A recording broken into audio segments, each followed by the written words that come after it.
IMF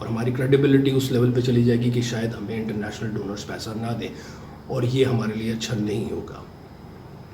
تو پاکستان کیا default کرے گا یا نہیں؟ میرے خیال میں پاکستان ڈیفالٹ نہیں کرے گا. پاکستان، ایک اور فیکٹر آپ کو بتا دوں، نون لیگ جو ہے، جو پی ٹی ایم ہے، اب تک پی ٹی ایم کو یہ نظر نہیں آ رہا تھا کہ آگے کیا ہونا ہے، کیونکہ Imran Khan was on the rise اور Imran Khan was basically dictating them ایوری تھنگ. اب عمران خان کے سائڈ لائن پہ ہونے کے بعد there is a discussion, there is a feeling within P D M کے اگلی حکومت بھی انہی لوگوں کی ہوگی، یعنی پی ڈی ایم کی حکومت ہوگی. Now they are in a position to make a strategy that would take Pakistan into the next year without becoming bankrupt. اور اس کے لیے کئی چیزیں جو ٹیبل پہ لے کے آتے ہیں، پبلک میں کرتے ہیں، اور کئی چیزیں ہیں کہتے ہیں، اور لیکن کئی چیزیں جو یہ پبلک میں نہیں کہتے.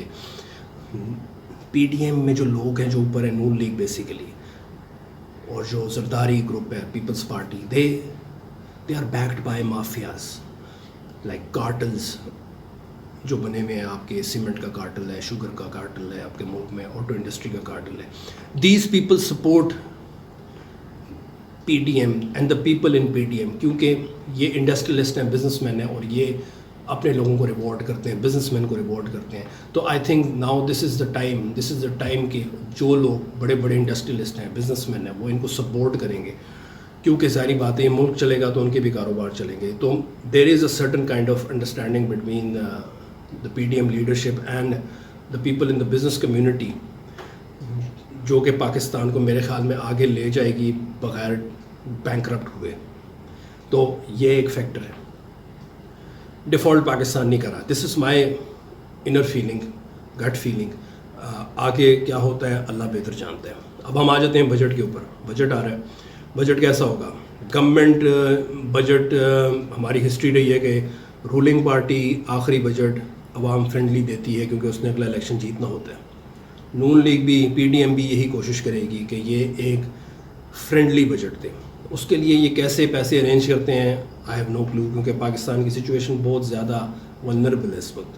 ہماری حالات اچھے نہیں ہیں، لیکن یہ کسی نہ کسی طریقے سے فگرز کو آگے پیچھے کر کے ایسا بجٹ لائیں گے جو کہ ان کو اگلے الیکشن میں الیکشن لڑنے کے لیے ایک اچھا پلیٹ فارم دے دے.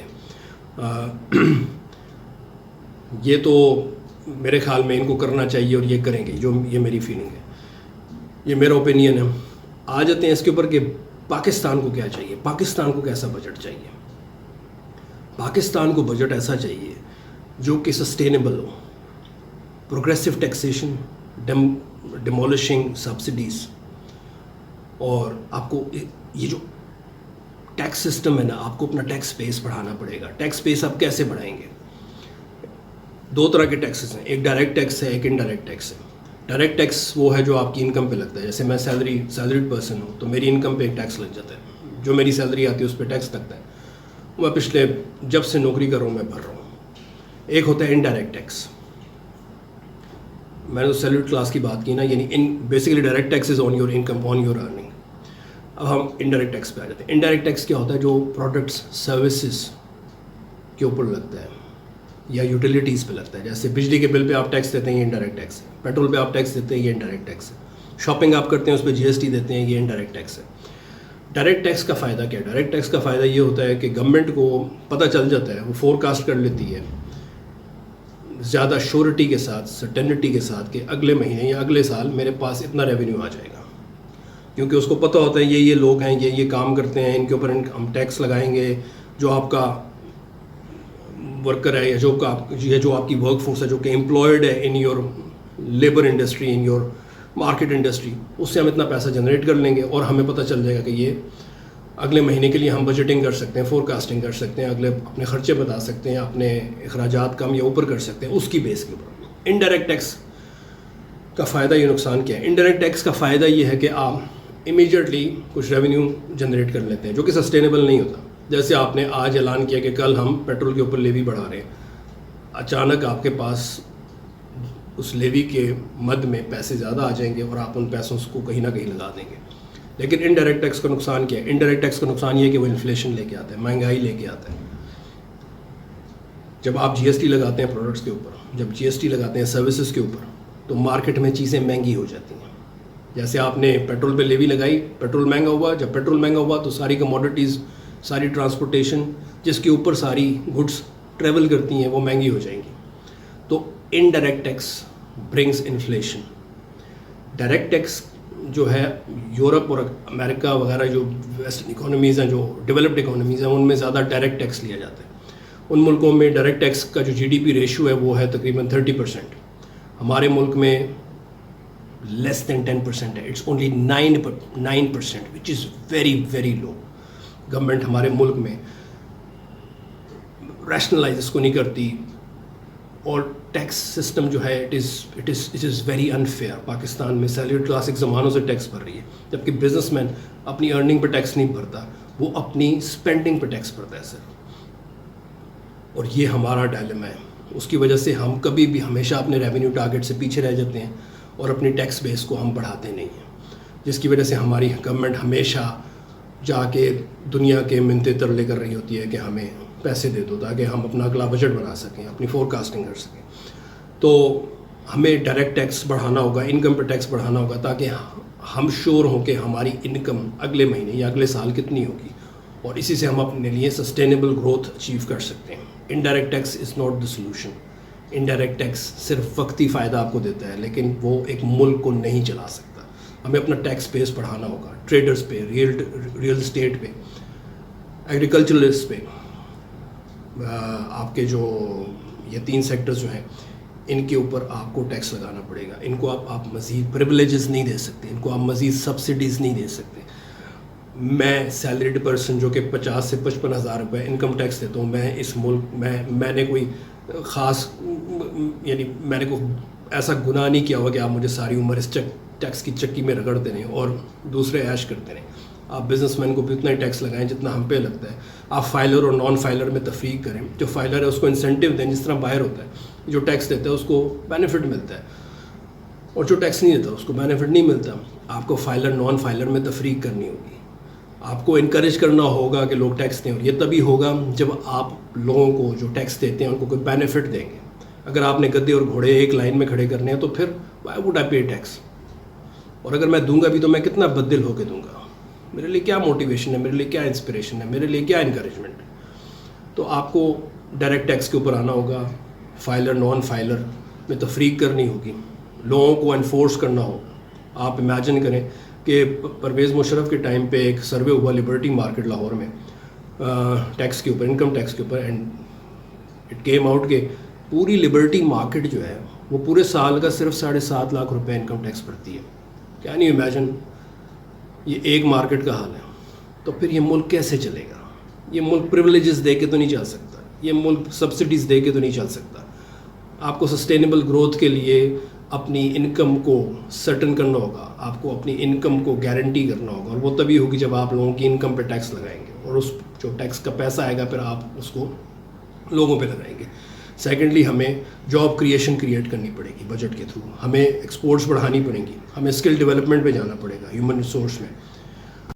ہمیں نان ڈیولپمنٹل بجٹ کم کرنا ہوگا. 23% of our G D P goes into non developmental expenditure, جس کا مطلب ہے, جس سے مطلب ہوتا ہے آپ کے پروٹوکولز, آپ کے سرکاری خرچے, آپ کی ٹریولنگ, جو سرکاری ہمارے وزیر اور یہ سارے لوگ کرتے ہیں, بیوروکریٹس کرتے ہیں, ان کے پروٹوکولز, ان کا گھومنا پھرنا, کھانا پینا, عیش کرنا, یہ سب چیزیں جو ہے نان ڈیولپمنٹل میں آتی ہیں. آپ کو یہ 23% سے اگر آپ 16% پہ لے آتے ہیں تو as per doctor Hafeez Pasha آپ کو دنیا سے جا کے یا IMF سے جا کے پیسے نہیں لینے پڑیں گے. You just need to decrease 7% of it. وہ کوئی اتنا بڑا ٹاسک نہیں ہے, لیکن یہ ہمارے لوگ تو عیاشی میں پڑے ہوئے ہیں, ہمارے حکمران تو عیاشی میں پڑے ہوئے ہیں. جی مرسیڈیز گاڑیوں میں پھرنا ہے, رولس رائس اپنا ایئر ٹریول کرنا ہے, پرائیویٹ جیٹس میں جانا ہے. امیجن یار, مولانا فضل الرحمان پر ابھی سرکاری جہاز میں تھائی لینڈ گئے ہیں. آپ امیجن کریں یار, اس ملک, جو وہ ملک جس کی جیب میں $3 ارب پڑے ہوئے ہیں, جس کے خزانے میں $3.7 بلین پڑے ہوئے ہیں, وہ بھی کسی اور کے ہیں, اور جس کے پاس صرف 28 دن کی امپورٹس کور کرنے کے پیسے ہیں, اس میں ایک پارٹی کا اہلا ہے جو کہ گورنمنٹ میں بھی نہیں ہے وہ، اور جو کہ MNA بھی نہیں ہے، وہ سرکاری جہاز میں تھائی لینڈ جا رہے ہیں. کین یو امیجن یار؟ And this is just the tip of the ice برگ. سچویشن اس سے بہت زیادہ گریو ہے، حالات بہت زیادہ خراب ہیں، اور اوپر لیول پہ کوئی ایگزامپل سیٹ نہیں کی جا رہی اچھی، تاکہ لوگ اس سے کوئی موٹیویشن انکریجمنٹ لے کے اپنے آپ کو بدلیں. ہمیشہ چینج اوپر سے آتی ہے، لیکن یہاں توقع کی جاتی ہے کہ جو نیچے والا ہے وہ قربانی دے، اوپر والا عیش کرے. تو ہمیں ان چیزوں پہ کام کرنا پڑے گا. ڈیفالٹ پاکستان نہیں کر رہا. بجٹ کے بارے میں نے آپ کو اپنا اوپینین دے دیا کہ میرے خیال میں بجٹ ایسا ہونا چاہیے. آگے اللہ بہتر جانتا ہے کہ پاکستان کے لیے آگے سچویشن کیا آ رہی ہے. Situation is not going to be very easy for people especially in the middle class. لیکن مڈل کلاس سے آپ کو ایک بات بتا دوں کہ اپنا جو کنکلوڈنگ نوٹ ہے کہ دنیا میں مڈل کلاس ترقی لے کے آتی ہے کسی بھی ملک کے اندر، کیونکہ مڈل کلاس کی پرسنٹیج زیادہ ہوتی ہے. اس کی اسپینڈنگ چونکہ وہ سائز میں بڑی ہوتی ہے، اس لیے اس کی buying power market dynamics set کرتی ہیں، مارکیٹ میں کنزمپشن کے لیولز کو سیٹ کرتی ہیں. آپ امریکہ کی مثال لیں، چائنا کی مثال لیں، انڈیا کی مثال لیں. ان ملکوں میں مڈل کلاس، ان ملکوں میں اپر کلاس اتنی ہے، لوور کلاس اتنی ہے، اور مڈل کلاس اتنی ہے. ترقی مڈل کلاس لے کے آتی ہے. آپ وہ اسٹریٹجیز بنائیں جو کہ مڈل کلاس کو فیور کریں، کیونکہ مڈل کلاس والا بندہ صابن بھی لے گا، دودھ کا ڈبہ بھی لے گا. مڈل کلاس والا ٹویوٹا گاڑی لے گا، سوزوکی گاڑی لے گا، موٹر سائیکل لے گا. یہ وہ سیکٹرز ہیں جو کہ آپ کی اکانومی کو چلاتے ہیں.